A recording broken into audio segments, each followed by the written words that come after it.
हनुमान् श्रीपदो वायुपुत्रो रुद्रो नघोजरः अमृत्यवीरवीरश्च ग्रामवासो जनाश्रयः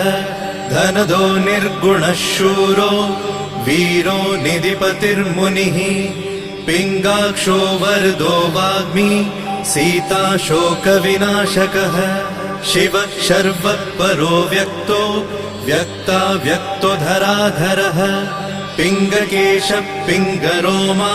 श्रुतिगम्यः सनातनः अनादिर्भगवान् देवो विश्वहेतुर्जनाश्रयः आरोग्यकर्ता विश्वेशो विश्वनाथो हरीश्वरः